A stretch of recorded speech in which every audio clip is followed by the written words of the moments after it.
Okay, so welcome everyone to the March 2022 edition of the NERI seminar series.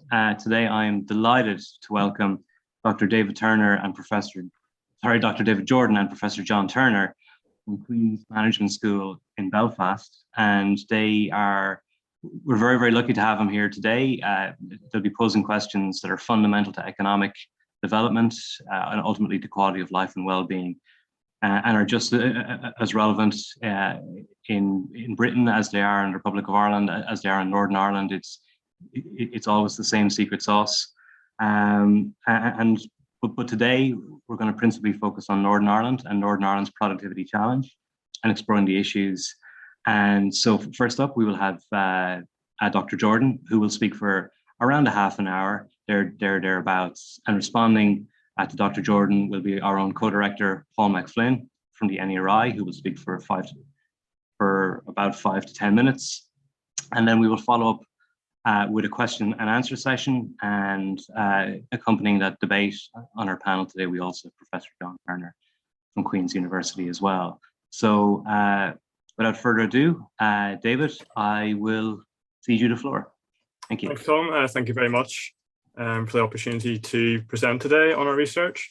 So hopefully that should be the screen sharing now. So basically, I'm going to be presenting today on a paper I wrote with John, who's on the call today, on Northern Ireland's productivity challenge. And this is part of research being done as part of the Productivity Institute based at the University of Manchester. So it's looking at the reasons why the UK's productivity has not really improved over the past decade. And it has 8 regional productivity forums. Some of those you can see at the bottom of the screen to do with other universities. But here at Queen's, we're running the Northern Ireland Productivity Forum. And so this research was part of that process. So just a brief overview in terms of what we'll be looking at today. So we have this puzzle about Northern Ireland that has this very persistent productivity gap to the rest of the UK. So Northern Ireland continues to underperform when it comes to productivity and general economic performance. And the analysis we've undertaken is looking at the literature that has considered productivity in Northern Ireland and looked at possible explanations of why productivity is so low. And we've looked at this literature and identified the different explanations and tried to see what is actually the root cause of Northern Ireland's productivity gap. And our main finding is there's no single explanation for the productivity gap, but there are some important aspects to it that are causing productivity to be lower in Northern Ireland relative to the UK and other regions in the UK. And this means as well, there's no single solution to raising productivity for Northern Ireland, but there are still opportunities for policy to address this productivity challenge and improve productivity. So it's important to start with what is productivity. So as Paul Krugman said, the Nobel Prize winning economist, productivity isn't everything, but in the long run, it is almost everything. So productivity is key to living standards. It's key to seeing people's wages increase over time. And that's particularly pertinent at the moment, whenever we're seeing the cost of living increase, that if we could improve productivity, then potentially this could allow people not to be quite as affected by current cost of living crisis. So productivity measures the amount of output produced for a given amount of work. And we usually measure this as gross value added per hour worked or gross value added per employee. And basically what those are saying is it's the amount of output being produced for a given amount of work by a person in a job. And as I mentioned, the UK's productivity performance has stagnated over the past decade relative to its peers. So if we look at the UK since about 2010 and compare it to countries such as France and Germany or the USA, the UK's productivity growth has basically flatlined, while these other countries have seen productivity continue to increase. So we have this obvious problem: the UK hasn't seen productivity improve, and that's led to this poor productivity moving to the forefront of research and policy. And that's part of what the Productivity Institute is about. And we've seen mention of productivity in recent policy documents, such as Levelling Up, which is trying to address the disparities in economic performance, but particularly around productivity in the UK. But of course, Northern Ireland doesn't have a new productivity problem, as we'll see, and it's something that's been looked at and thought about for quite a long period of time. So it's not simply a recent phenomenon that people have looked at. So how does Northern Ireland perform? If the UK is not performing that well, then what does Northern Ireland look like in comparison? Well, Northern Ireland has the lowest productivity of any UK region, and that is a consistent outcome for the past couple of decades. So we can see in the figure on the right-hand side that Northern Ireland is at the bottom of all the UK regions when measured against the UK average. So the UK here is equal to 100. And we can see that Northern Ireland has a productivity gap of about 20%. And although it saw a little bit of an improvement in around 2015, 2016, this is very short-lived, and Northern Ireland again moves to the bottom of the ranking of UK regions.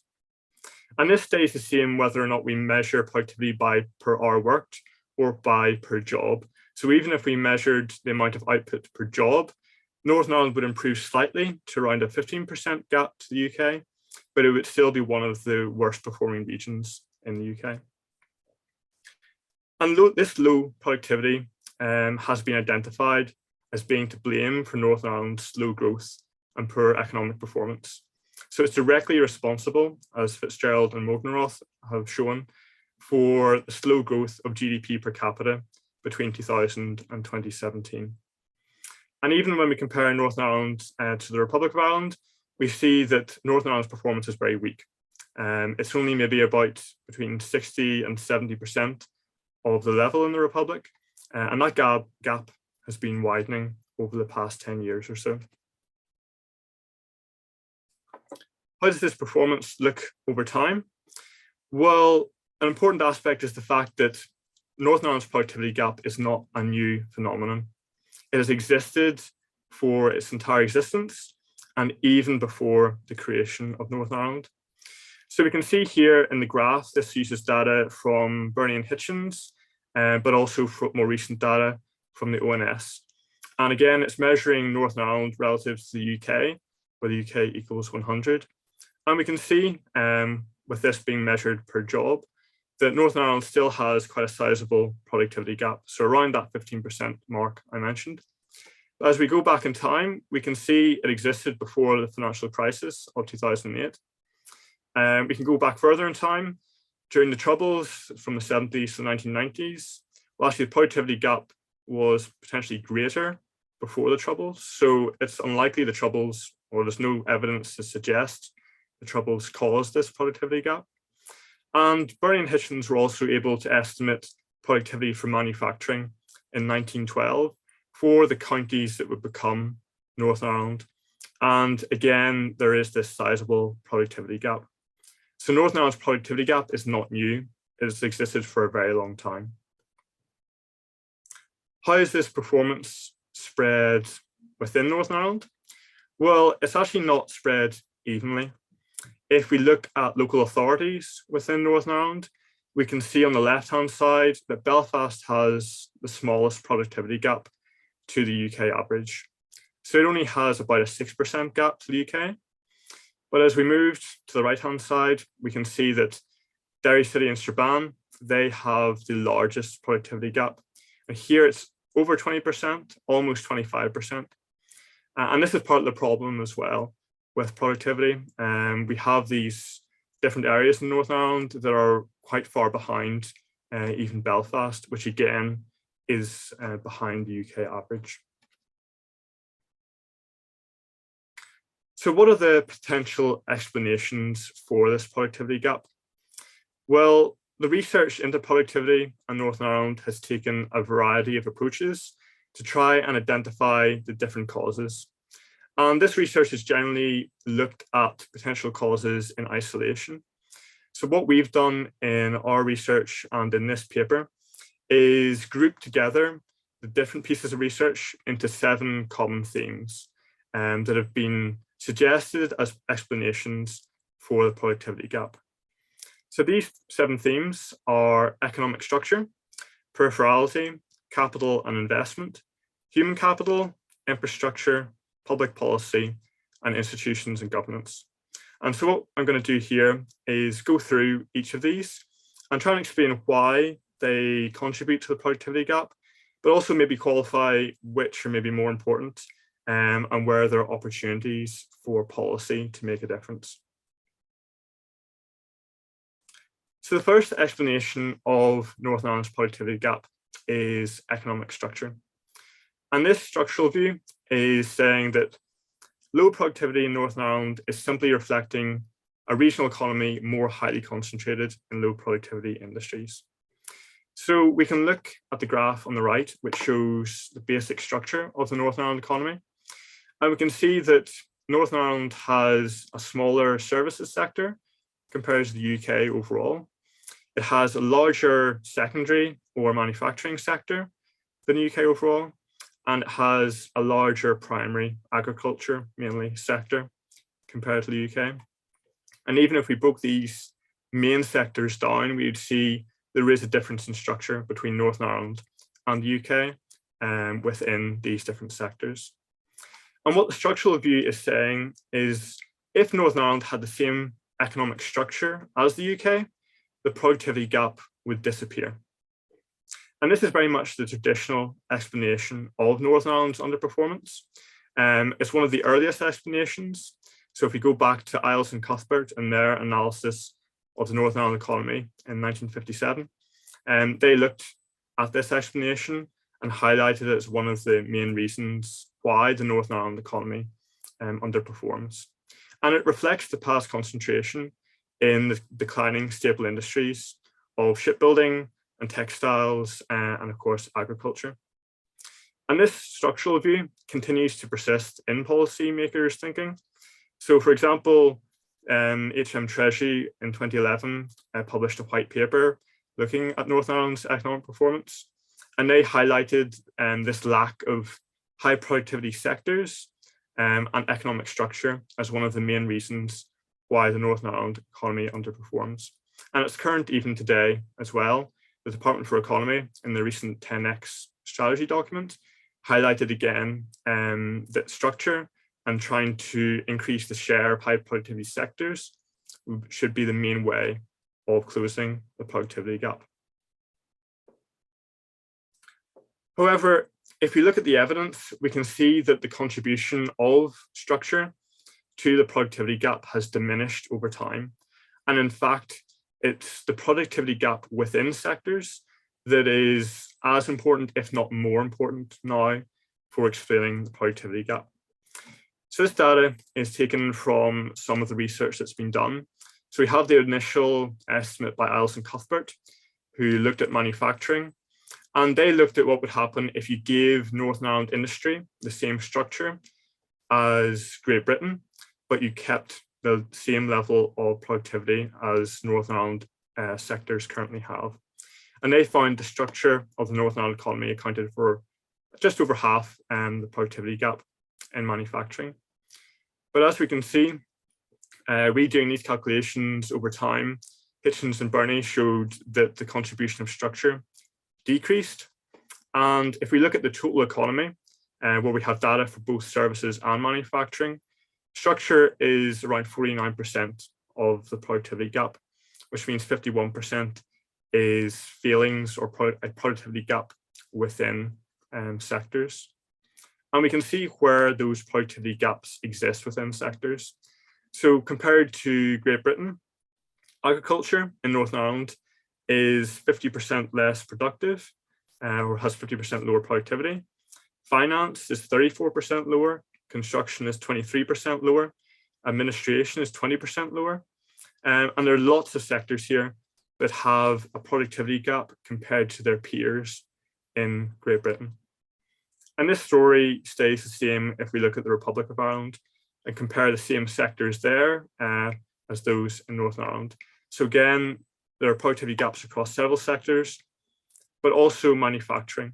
So manufacturing in Northern Ireland is pretty much, or has pretty much the same productivity as that in Great Britain, but actually it has a productivity gap to the Republic. And there's also evidence to suggest that for firms within each sector, that there's a long tail of low productivity firms that may be driving this productivity gap. So there may be some firms that perform particularly well compared to their peers in the rest of the UK or in the Republic, but there are a lot of firms that underperform and have low productivity, and this may be part of the reason for the productivity gap. So while economic structure is part of the story, the evidence does suggest that it's not the whole story, and indeed it's the productivity gap within sectors that is also very important. Second explanation for the productivity gap is peripherality. And this again is one of the earliest explanations for Northern Ireland's low productivity, and it's specifically about geographic peripherality. And the argument is that Northern Ireland firms face higher transport costs, both when it comes to importing raw materials or exporting finished goods. And this limits the firms and industries that can profitably establish here, with no guarantee that high productivity industries are those who can establish in Northern Ireland. And also there's a relatively small market in Northern Ireland. And again, this limits the opportunity for businesses that start and set up here to grow as well. And there is evidence that this mattered in the past. So right from the early analysis from Iles and Cuthbert through Buckland in the 1970s and through to Harris in 1990, there is evidence that the cost of raw materials in particular was an issue for firms. However, this hard peripherality argument has been rejected as the main cause of the productivity gap. So while transport costs have been shown to be around 1 to maybe 4% higher at most, this can't explain the productivity gap that Northern Ireland has of 20%. And also these transport costs are compensated by substantially lower wages in Northern Ireland. There's also evidence from the island's economic history, where Ulster successfully industrialized in the late 19th century and was very successful. And as well from today, we can see that in the Republic of Ireland, it has very high productivity, yet it's on the same island. It shares the same potential peripherality issues to do with geography. So it isn't convincing now that this geographic or hard peripherality argument can explain the productivity gap. What may matter instead is soft peripherality. And this is all about distance from networks relating to knowledge and innovation, which is particularly important today whenever we're talking about the service sector. So you have the issue being remote from markets and cutting edge ideas, and the ability to benefit from agglomeration where you're near other businesses working in the same industry. And there's also evidence that Northern Ireland has experienced an ideas gap. So it's failed to attract its fair share or its population share of R&D investment in the past. And this can, as we'll see later, this continues to be an issue. So peripherality, again, while explaining maybe part of the productivity gap, alone can't explain it all. And looking at R&D, we see there's a potential issue. So with capital investment is a third explanation for the productivity gap, where low levels of capital and investment may limit the output that a business can produce. And this has been a major focus of policymakers in the past, particularly in manufacturing in Northern Ireland.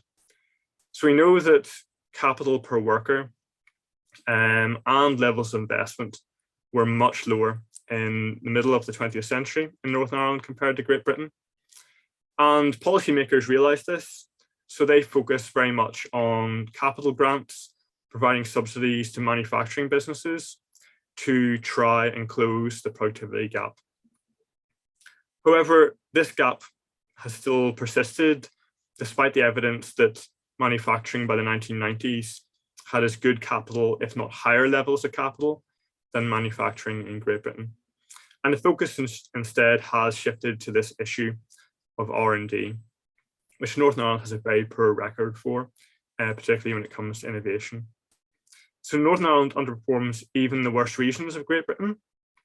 And as I mentioned, inward investment is much less R&D intensive in Northern Ireland.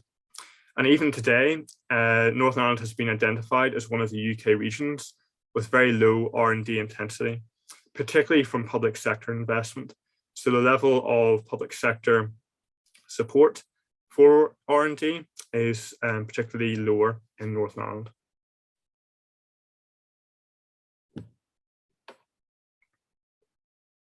Yet this relationship between R&D and Northern Ireland's low productivity is not straightforward.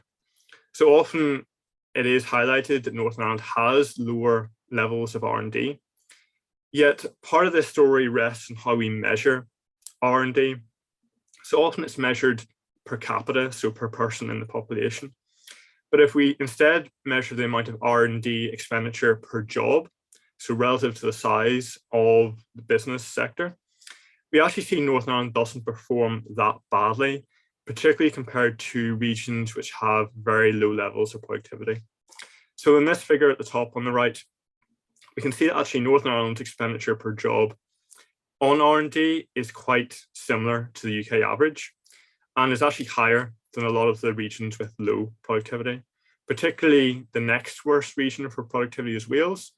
And we can see actually Northern Ireland's R&D investment or expenditure per job is actually substantially higher than in Wales.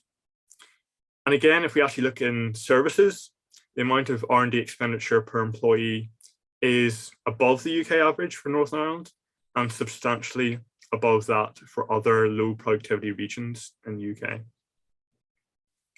So a possible explanation for this is that R&D expenditure is more concentrated in a small number of large firms in Northern Ireland, and that these are effectively skewing the figures and statistics we see. And it's been identified by before that Northern Ireland has a lower proportion of innovative firms. So it suggests there may be a problem that while we have a few large firms in Northern Ireland doing high amounts of R&D investment and expenditure, this isn't spread without the economy. The fourth explanation for the productivity gap is human capital. So it's been consistently identified that Northern Ireland has low levels of human capital, and this is one of the main sources of the productivity gap. So there's very consistent evidence for this. And we can see that there are two main issues with human capital in Northern Ireland. There's an attainment gap. So there are too many individuals leaving school without the skills they need. And we can see this in the graph on the right, where lower secondary, which is those who leave education with low or no skills, is much higher in Northern Ireland compared to the UK or the Republic of Ireland. And also there's an issue of a brain drain. So Northern Ireland sees high levels of emigration of those who are tertiary educated, so university level degrees, and they don't return. So we see in the population, Northern Ireland has a much lower proportion of those with a tertiary education than the UK or the Republic of Ireland. And this means that if Northern Ireland had the same educational attainment as, for example, Scotland, Fitzgerald was able to show that GDP growth for Northern Ireland each year would be about 0.25 percentage points higher. So it would have quite a meaningful impact on growth and through productivity. And this is a key explanation for the productivity gap. So low human capital is one of the key factors explaining Northern Ireland's inability to attract some FDI.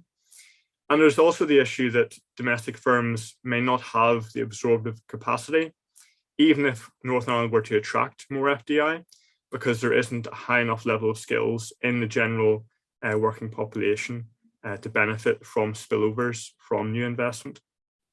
There's also evidence to suggest a managerial skills gap exists. So Bloom and Van Reenen had some figures that compared management practices in Northern Ireland to Great Britain, and Northern Ireland scored more poorly. Also, culture may play a role. So there's evidence that Northern Ireland management has been more cautious in the past, and there is long-run evidence that management in Northern Ireland may not profit maximise. Instead, it may engage in satisficing. So that's where management sets a particular target that they're happy to meet. But as long as that target is met, they don't pursue any further investment or riskier investments to try and increase profitability. And there's also evidence of a shortage of productive entrepreneurship, evidenced by a lower rate of startups. So there may be issues around the entrepreneurial culture as well. Infrastructure is another reason for the productivity gap, but it's one we don't have as much evidence for. So Northern Ireland has been highlighted as needing greater investment compared to other UK regions.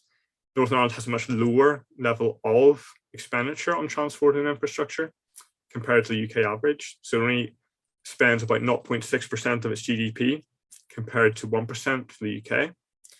And this infrastructure gap has existed for a very long period of time, potentially for the last 100 years. So it is a very long run pattern. And Northern Ireland Water has highlighted this, and you may have heard about this recently in the news as well, about the number of towns and cities where a lack of investment in the water and sewage network is placing a constraint on economic development. It's not all bad news. Northern Ireland does perform quite well in terms of internet connectivity more recently, which has been shown to make Northern Ireland more competitive internationally.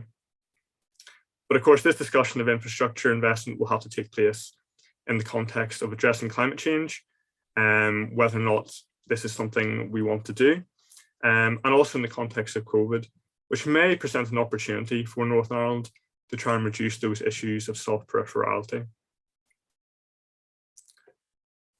Public policy is a sixth area that's been highlighted by research. As you may know, the Northern Ireland Executive has responsibility for key areas of policy, so to do with economic strategy, higher education, employment and skills.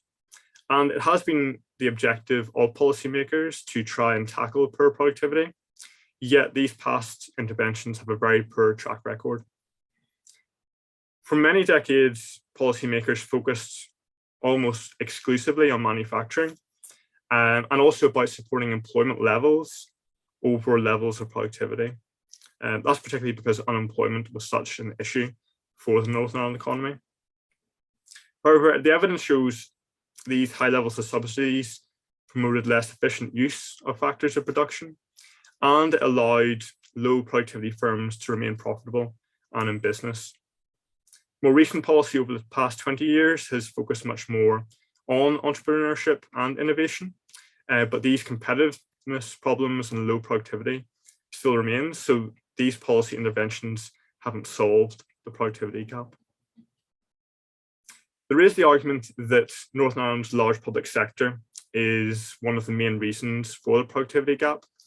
So you can see on the right that the private sector in Northern Ireland employs relatively fewer people compared to the private sector in the rest of the UK, and the public sector is much larger in Northern Ireland. And the argument is this raises wages, reduces competitiveness, absorbs skilled labour, and crowds out private investment. There is, however, an alternative view, and it's that Northern Ireland's large public sector is not necessarily harmful. So we can see in other places, such as the Nordic economies, that public spending is high there, yet the private sector performs well in terms of productivity. And the argument is it's actually about the effectiveness of public policy and the ability to build a successful private sector is more important than the size of the public sector. And this suggests there have been problems with policy. So we know there's evidence that problems in the past have been misdiagnosed, such as that focus on capital over maybe skills and training. There's been policy silos within government that have prevented joined up policies to improve productivity. And also productivity is rarely used as a means to evaluate the success of policies or measure outcomes. So if it's not used as a target, there's very little incentive for policymakers to try and address it. And this brings us to the final explanation for the productivity gap that we've identified. And perhaps it's the key one. And this is about institutions and governance. So institutions, as described by North in 1990, are the humanly devised constraints that shape interaction. And they are the underlying determinant of long-run economic performance. So basically, these are the rules of the game. And as we know, Northern Ireland has a unique history of devolution within the UK, but this is also the most difficult aspect of the productivity problem to try and measure. But they have been suggested as key to try and explain Northern Ireland's long-run underperformance.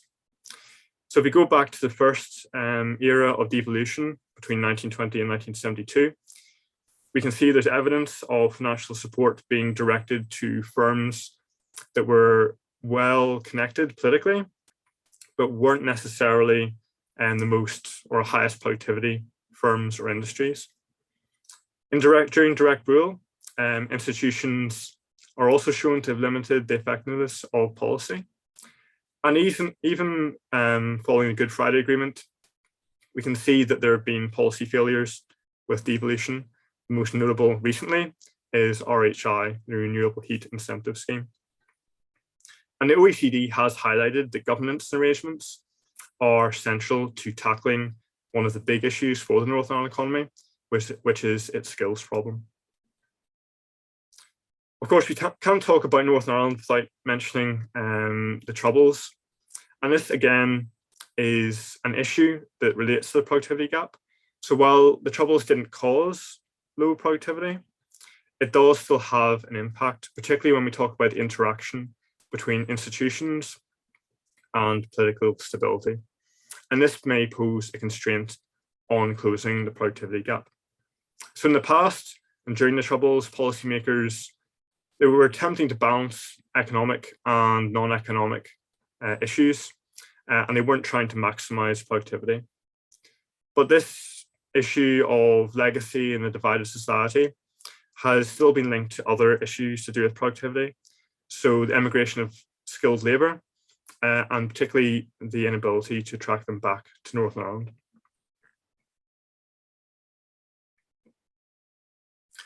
There's evidence that higher levels of health problems also exist in the population in Northern Ireland, and these have been linked to the Troubles as well. So there is this legacy effect in the workforce. And finally, it's unclear how labour relations and institutions affect productivity in Northern Ireland. So we know that labour relations were historically poor in Northern Ireland, and also there has been a link suggested between labour market deregulation, which has promoted flexible employment over the past 10 years, and a slowdown in productivity growth across the sectors that have experienced this in Northern Ireland. So in conclusion, looking at the different explanations, there is no one single explanation for low productivity in Northern Ireland. While the emphasis on different explanations may have changed slightly, there are several areas that matter. And this means there's no one single policy solution that is going to raise productivity in Northern Ireland. Simply addressing one area is not going to be enough to try and close that productivity gap. But something to emphasize is that Northern Ireland's productivity gap is not inevitable. It has been around for the long term, and that means that we need long-term coordinated policies to address the areas where weaknesses exist. So we know there's a skills gap, so we need to improve the skills of both individuals and management.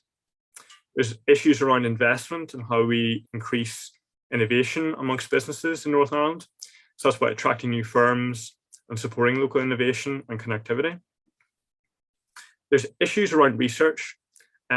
We often don't have as good data available from Northern Ireland, and we need this to sort of understand where policy has worked and where it hasn't worked, and also increase the public's and particularly policymakers' awareness of productivity as something that we need to focus on and to try and improve Northern Ireland's economic performance. And finally, institutions. It does require a concerted effort and a long-term vision from politicians to address the productivity gap, but it is possible, and it just needs that focus to be able to achieve this. So that's my presentation, and I'll hand over to Paul. So Paul, maybe you might go for 5 or 10 minutes, and just to say to everyone as well that if you have questions for David, for John, or for Paul, you can put them in the question and answer box at the bottom center of your screen. Okay, Paul? Hand it over to you for now. I'm just going to try and share my screen. Hold on a second here. Actually, I think it might be this one. Can everybody see that now? Yep, excellent. I can see it, Paul. Super.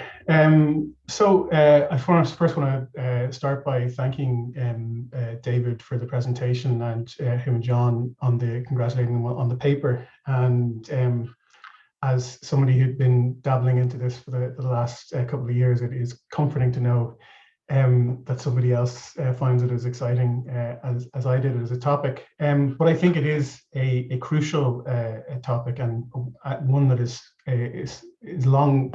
It's been long in the creation, but the urgency of it has grown even more in recent times.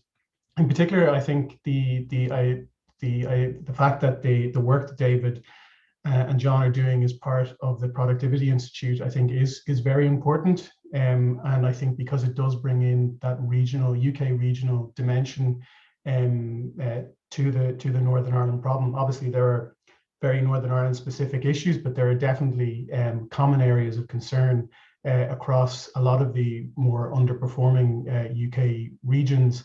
And I think, as David alluded to there, the idea that there is the possibility of a significant policy space opening up here at UK level with the levelling up agenda, and they've named a department after it too, wouldn't you know? So whilst we may have a certain skepticism of the sincerity of the political will behind that policy push, the agenda is there, and there was an opportunity not only to have policy at a regional level about tackling these issues, but also to have it at a UK level, where sometimes the more significant levers and possibly bigger spending decisions can be taken. In terms of the paper itself, I mean, there are many issues, but a few I wanted to particularly draw on, and David highlighted the issue of management practices in Northern Ireland. I think this is a key area. I think it's one which, if you've seen productivity being discussed at conferences and stuff like that in Northern Ireland over the last number of years, it's one I think that suffers from anecdotitis. Plenty of people have stories about this or that, but I think it's a big issue that requires a much more serious investigation. And I know that David is in conjunction with the Productivity Institute is taking that forward, and I would be very interested to see when that work begins to bear fruit in the next years and months and years.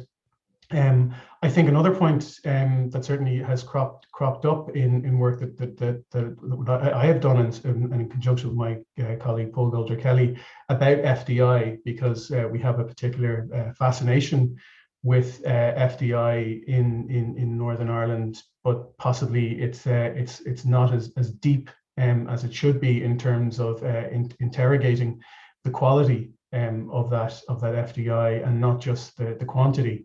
And I think that there is also a point that David alluded to, which I think is very important, is the degree to which we are seeing the positive spillovers from FDI that we would need to see for FDI to be worth the money that we spend on it, and the public policy attention that it gets.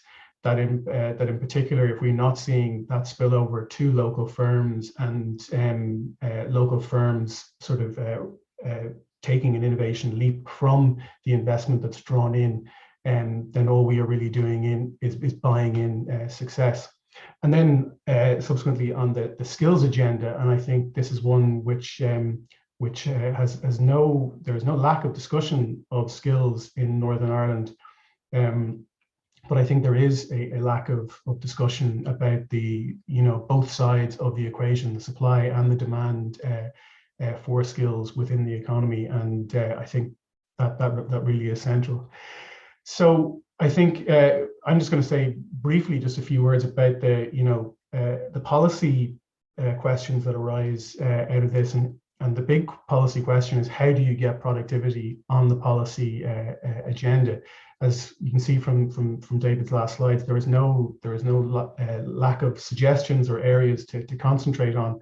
But I think there has been for many years a problem trying to get this on the agenda, productivity to be a politically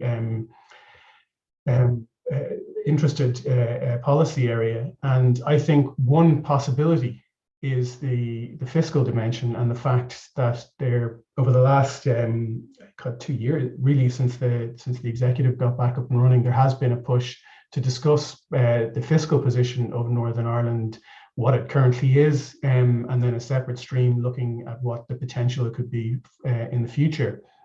And I think it does lead back to the productivity debate, because I think Northern Ireland politicians and policymakers have been able to ignore the productivity issue because it doesn't translate into it doesn't transmit back to them in the same way that it does for other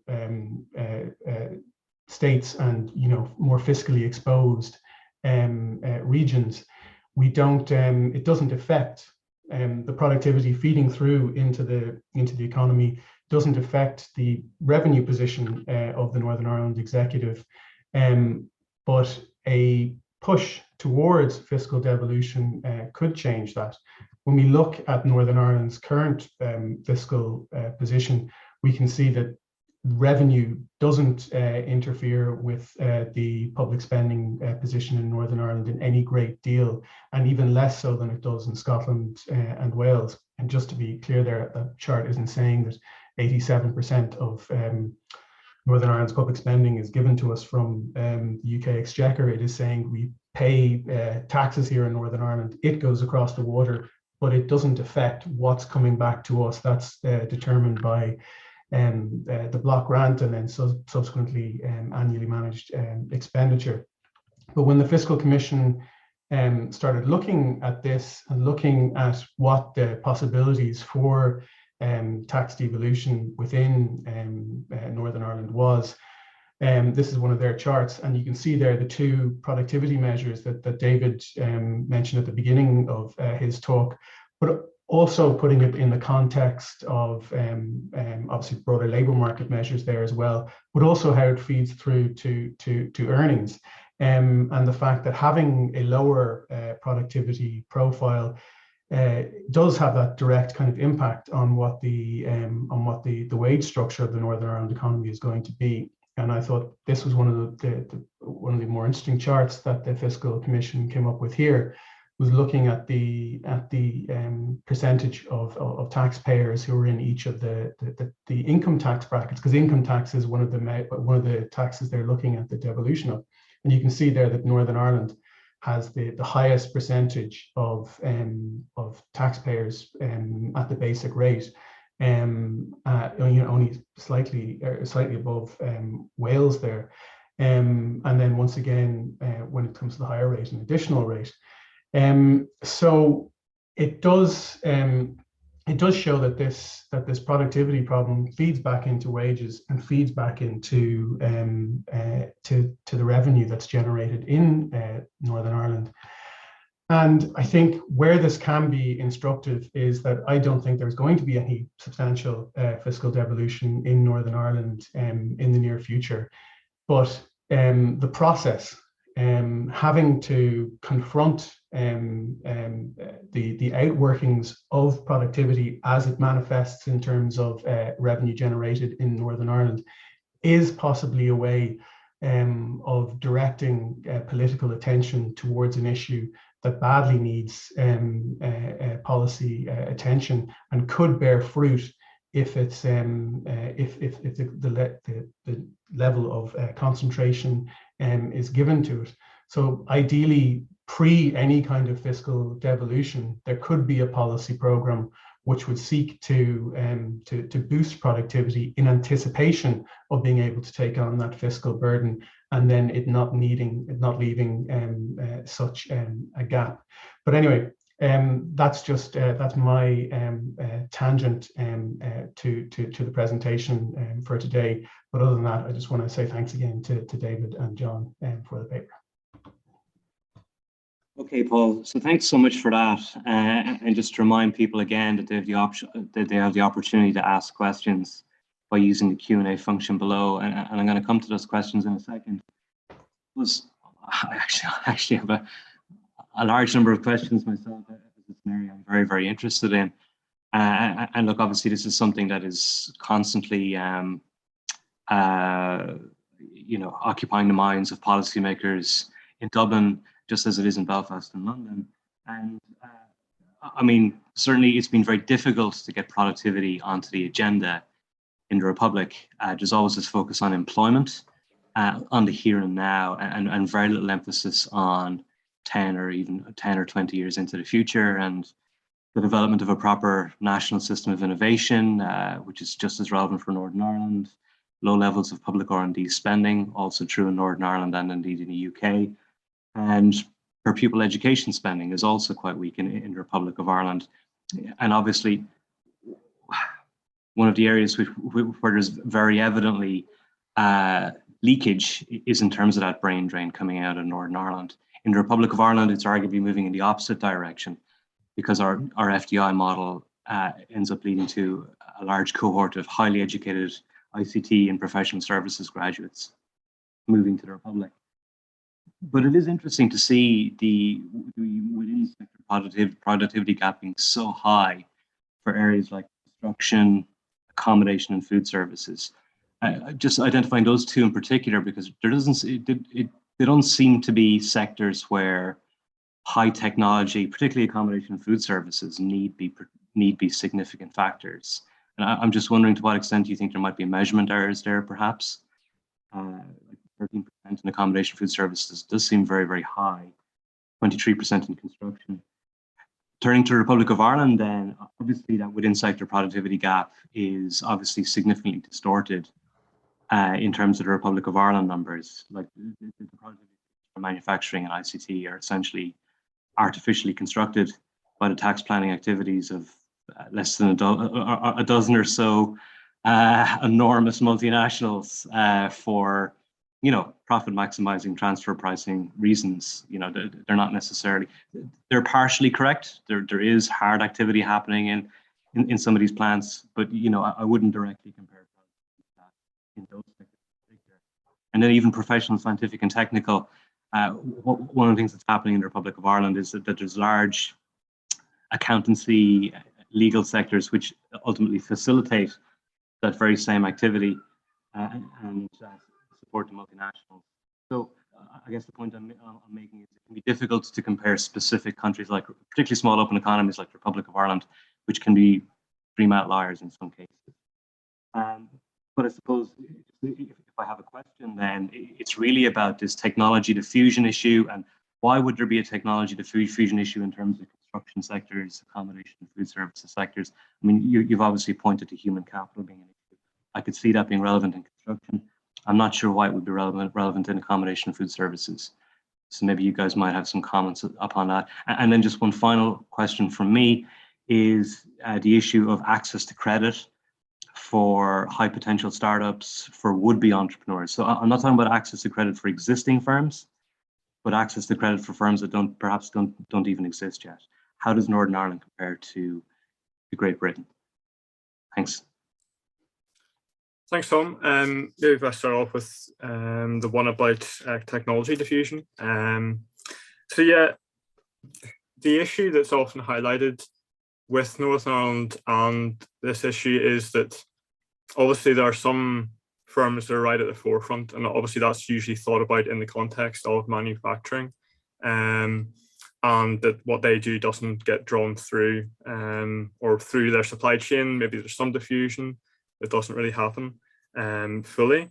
The other sectors, it could still be an issue of diffusion. And this may relate back to the areas of management practices, but also the cultural aspect. So there's an issue that, particularly whenever you have a high proportion of family-owned firms and a high proportion of relatively small firms, that in some of these sectors where that's particularly concentrated, they may not either be as aware of, be at the forefront of technology. So it may not be about innovation, it may simply be about how they run their businesses and use technology. And so that may be partly feeding through that they have this disconnection, and they don't invest in these particular areas, and they may simply not realize what options are out there.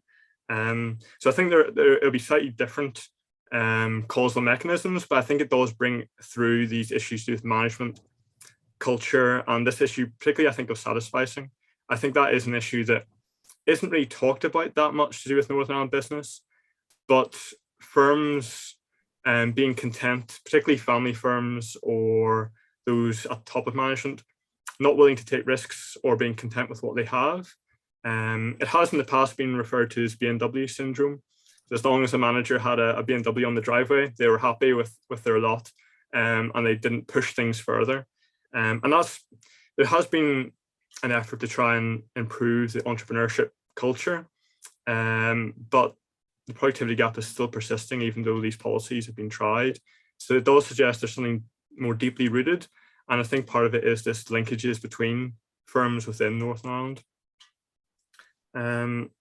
I wonder, John, whether or not you wanted to say something about credit as well. Yeah, so the access to finance question. So the Northern Ireland Productivity Forum, of which we're a part, is part of this wider UK-wide institute looking at sort of the key issues for productivity. And this is one of the issues that's being looked at, is access to finance around the different regions around the UK.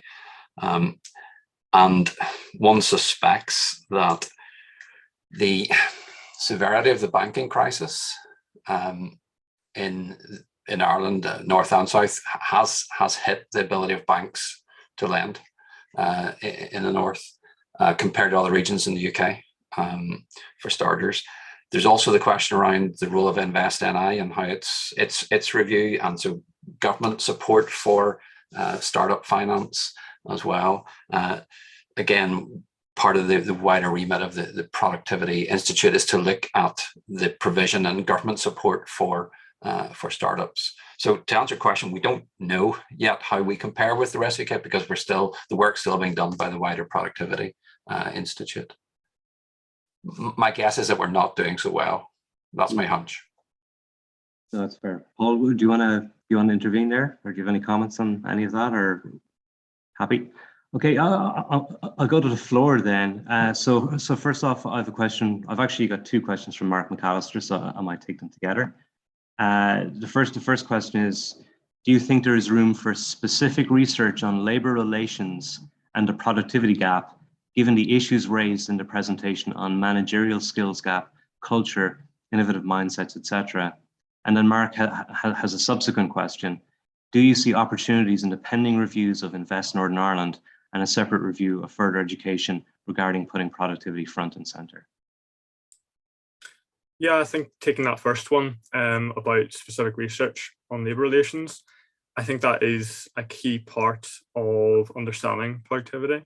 I know Paul has done some research on this, but it's how do we get these sort of linkages between management, skills, and people who are in their jobs to try and give them the best tools possible, so that they can perform to the best of their ability. And I think that is one of the issues that we have, is that we have an education system. It performs well for some, but we tend to export those people. And then those that are working here maybe lack the skills that they need. But then this relates as well to management, how we provide training and skills to those people throughout their career. And this was something that was highlighted by the OECD.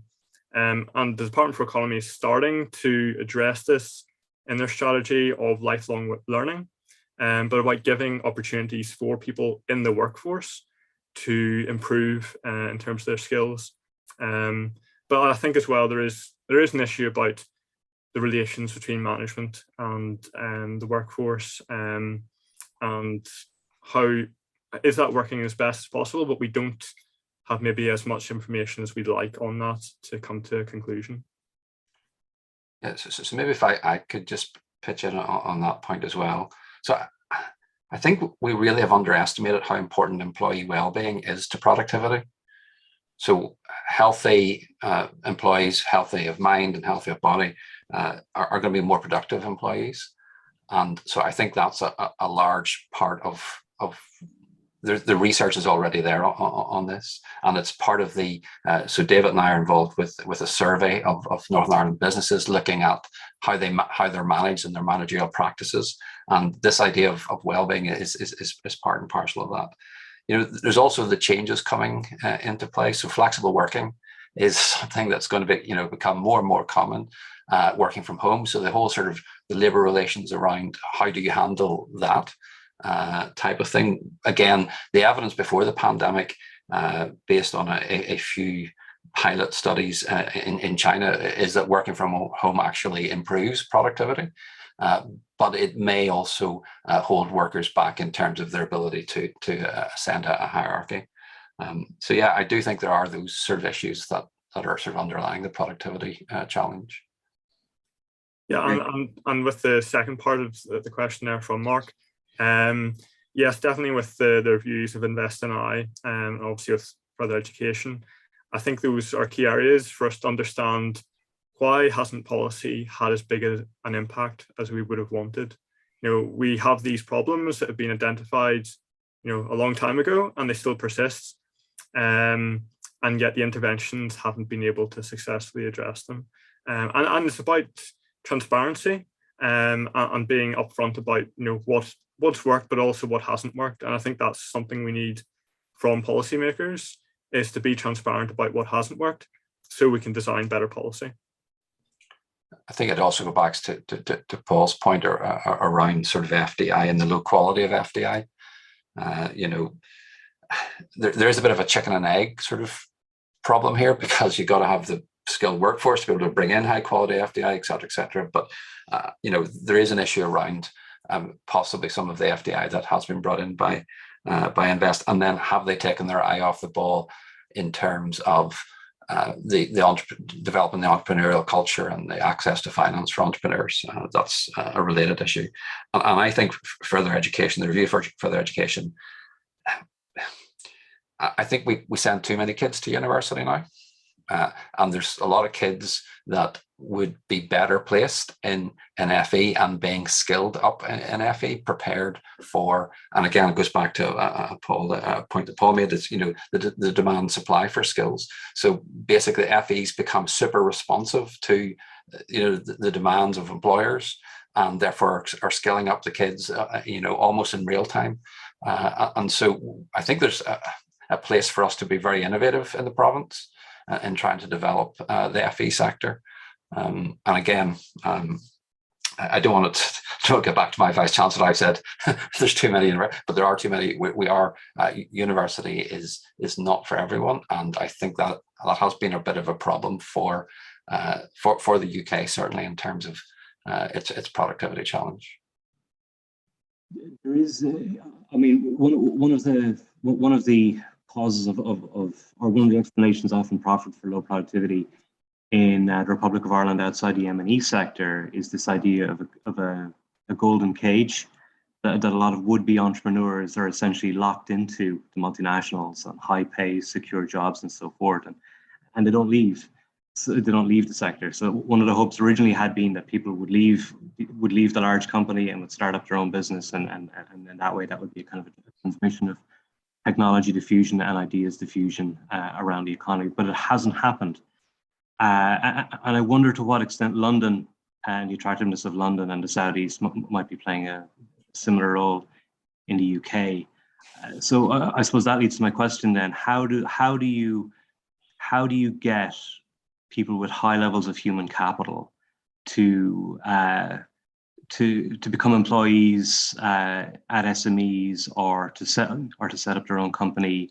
Or is it better to try and forge linkages directly with universities and have some form of tax incentives to allow people to move within and between SMEs and the higher level sector? I mean, would you have any thoughts on options in those areas, or is it just pie in the sky? I think there have been quite a few successes recently related to the universities here, particularly in Belfast. And I think that does show there is an opportunity for smaller startups to exist. The question is, how is that scaled up? I think that's a challenging one. It probably comes back to several issues about financing, about stability. Anecdotally, some people have moved back to Northern Ireland because of COVID, but partly because of the stage of life they're at. But how do we encourage those maybe who are just out of university to choose Northern Ireland as the place to have a startup, or to create the kind of businesses that we need to drive productivity? So it's a difficult one, but there has been some success. It's the question of how is that scaled up, and particularly regionally within Northern Ireland. We don't want this simply to be Belfast doing well. It has to address the other areas in Northern Ireland that continue to perform poorly. Yeah. So I have another couple of questions here. The first one is from Boyd Black. So from David's early slide, all the low-performing UK regions have done as badly as Northern Ireland in catching up over the medium to long term, except the East Midlands. And his question is, what have they got? Yeah, so one of the productivity forums is based in the Midlands, and they've highlighted, they have a green paper for their area, and they've highlighted this disparity actually between East Midlands and actually the West Midlands. East Midlands has done quite well.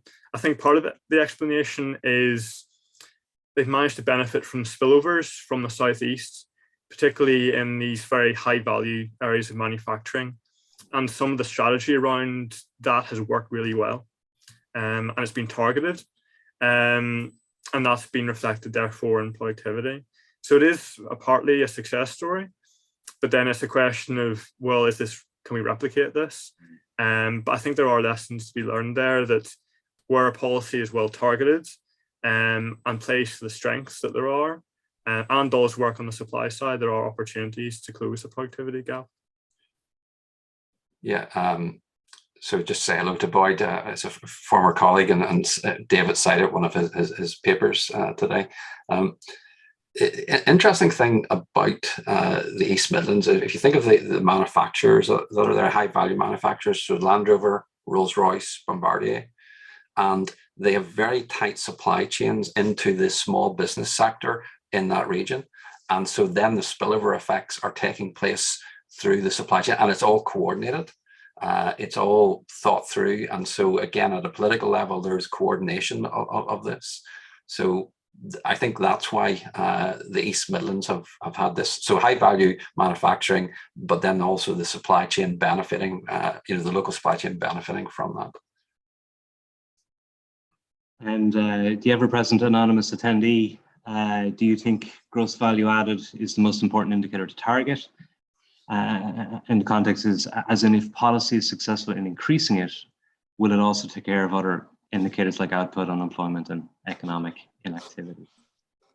Well, yes, certainly. If we do manage to increase productivity, it should feed through to these different areas that we do also care about. We do care about people having jobs and other areas of activity, particularly Northern Ireland with its particularly high levels of inactivity. It'd be good to get those people into the workforce, and hopefully the benefit, if you see improved productivity, it does mean more opportunities, particularly if it's related to exports and trade. There will be opportunities for people who may be moving into these high value sectors. It may create opportunities for others who maybe haven't had the opportunity for the same jobs or skills to get on that ladder to progress as well. So it is sort of interlinked, that improving productivity will feed through to these other indicators as well. Yeah, it's interesting when you look at this over 250, 300 years. You plot GDP, you plot wages, you plot productivity. They move in tandem, and they've been moving upwards for 250 years until the last decade or so, and they've all flatlined together. And so we improve, GVA, we improve GDP. That's going to feed through into wages. I suppose maybe what the questioner is also getting at is, is GDP a good measure of economic welfare? Is this the type of thing that, something that was designed for a, industrial post-war economy? Is that still suitable in today's economy where we've got lots of intangible assets, et cetera, et cetera? And so maybe we should be thinking of a more of a dashboard approach to, economic prosperity, which, GDP is one of the factors, but we include, employment in there. We include, things around health, in terms of longevity, et cetera. So this goes back to, I think it was Dan Coyle give a lecture at the Nevin, I think about 4 or 5 years ago on this, on her work on GDP and the shortfalls with GDP as a measure of economic well-being. So I think possibly that's also what the questioner is maybe getting at. Yeah, and I was interested in the comments that, you're interested here in more than just Belfast and the wider Northern Ireland, but it is a very small geographic area, even in its entirety. And I wonder to what extent it's a mistake to try and disaggregate it too much and to be too focused on all of the different sub-regions, given, we're talking about very, very small areas, very, very small populations from an economic point of view. Is it better to maybe think of Northern Ireland as just 1 or 2 regions? Is there a problem of being too diffuse in terms of giving a little bit to every area, and it's sometimes scale, perhaps focused around universities, that might be a better strategy? I'm not saying it is. I'm just interested in your views on that. Yeah, I think that's very true. That given its size, we're always going to see Belfast ahead. It will always be the centre for a lot of investment, and it acts as a focal point for agglomeration. The businesses that are there are close to other businesses, and this helps improve performance. It probably is worth thinking about Northern Ireland as a few different areas. If you think of the southwest around Fermanagh, we're unlikely to see Fermanagh becoming, the top area for productivity in Northern Ireland, and it wouldn't be realistic to expect that. So we have to be realistic that some areas will, focus on tourism, and they'll focus on different aspects. But it's where we see sort of underperformance. So if we look particularly at Derry and Strabane, there's a lot of potential there, but there are major issues that, if we could solve them, it would improve productivity for that region and its hinterland as well. So you're probably right. It's not a good idea to think of the areas as too small for Northern Ireland, but there are sort of the main cities and the areas around them, how those interact and the opportunities they create, and the connectivity issues as well, particularly as you move out of Belfast, could improve productivity. And certainly it's very difficult sometimes. So if you just look at Belfast, so where do those people actually live that work in Belfast, and are they commuting in?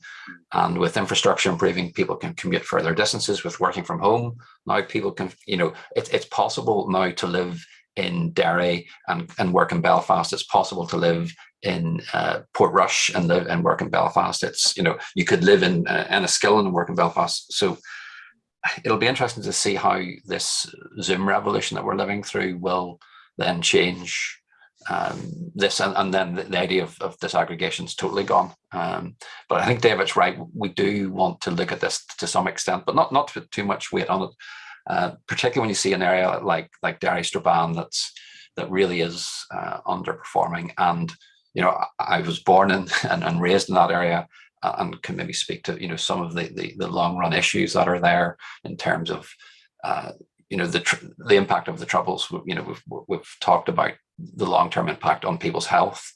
So this is an area of the province that was really badly hit by the troubles. There's also the whole question around agriculture that we haven't really touched on, and sort of efficient farm sizes. Coming from that part of the world, you've got very small farm sizes. That's going to feed into the low productivity for that region. Yeah, and the issue of farm sizes is a major issue in the west of the Republic, in Connacht, and as well in particular. The issue of a state investment bank is something that's often talked about in context of Republic of Ireland. It's linked to the ideas of Mariana Mazzucato, the idea that you target thousands of high potential startups which will supposedly roll out of universities with these ideas. You would take equity stakes, and you would provide all sorts of professional assistance at the beginning, and you would effectively reduce barriers to churn. I suppose the idea of new firms coming through all of the time. But to what extent, even if that was a good idea, and again, I'm not going to take a view on it as I'm the chair, is that even a possibility in the context of Northern Ireland? Because Paul talked about fiscal independence to a certain extent, but that doesn't necessarily allow the possibility of a state investment bank, for example, focused on Northern Ireland, or any kind of policy innovation in that way. So would that be a viable alternative, perhaps at a UK level with regionally focused banks? Is that a possibility, or is that just kind of pie in the sky thing? I think recently there has been some sort of aim with the British Business Bank to try and focus investment on regions. I think, though, the figures for Northern Ireland suggest it doesn't necessarily get as much share as maybe its population share might suggest, and there may be issues around the targeting of that. And of course, you have, and as Paul mentioned, you want local government to have a feedback loop, but if you have a central UK investment bank, does it have that investment, or does it have that feedback loop for investment that would promote what would work best for Northern Ireland? So I think there are definitely questions around that, and the role of Invest NI as well in that. So there have been discussions at UK Treasury level, and there's been some work done on looking at a state investment bank for the UK as a whole. So that has been discussed. I don't know at what stage that's at, or if it's been binned or sidelined. I sort of get the intuition for a state investment bank, because some of the sort of leading figures in economic development, point to the case of Germany and how Germany industrialized and became this powerful nation is basically through, state investment banks to a large degree. Same was true with Russia in its early sort of industrializations driven by state investment banks. The problem, I think of two problems with state investment banks. First of all, they can be politically captured. And so then politicians start directing funds to their favored firms and to their favored constituencies, to their friends. So that's one issue with state investment banks, though they can be designed to try and take care of that. There's also this idea of picking winners. Picking winners is very hard. And the question is, can private capital markets and venture capital do a better job of this than a state investment bank? And I think the jury's still out on that as to whether that is the case. That's fair. I mean, we already pick winners in a sense, but it's domestic banks usually who pick the winners in terms of who they actually lend the money to ultimately, I suppose. But I absolutely take your point. So I suppose finally, then, for me, the last question I'd ask is more about this issue of well-being and quality of life. Obviously, productivity is fundamental to all of that. But to what extent do we need to care about what we're investing in? I mean, there's a lot of momentum at the EU level about green R&D and also digital R&D as being the two particular areas of focus. Would you agree with that? If so, I mean, how best do we do that? Where should the money be going to? Should it be going into the private sector? Should we be going into universities? What is that the right focus, or are the two foci?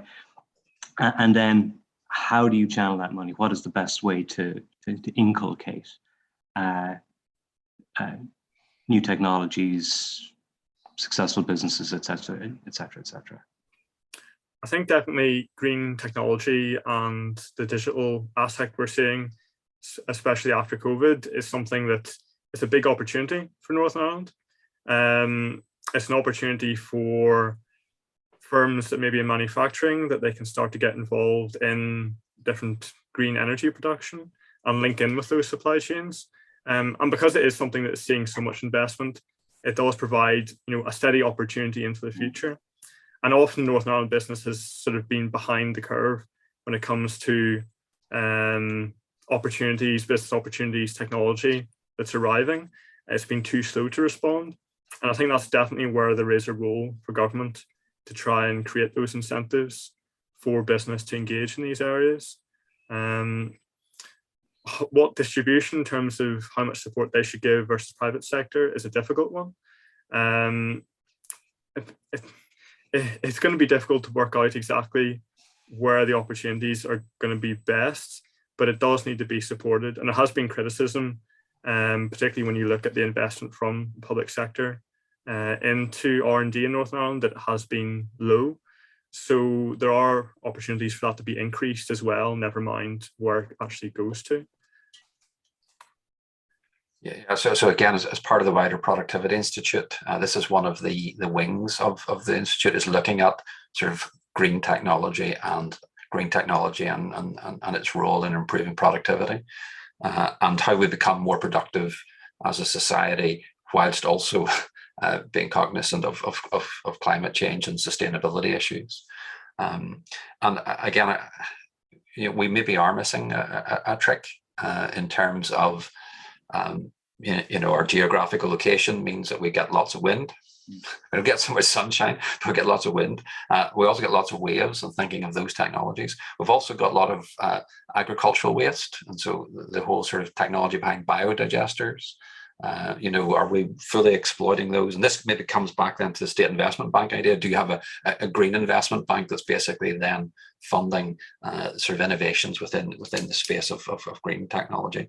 In terms of digital, the whole digital piece, I think digital skills is something that we kind of are under investing in, both at school kids, but then also, and this is part of the managerial survey we're looking at, is the digital skill set of managers.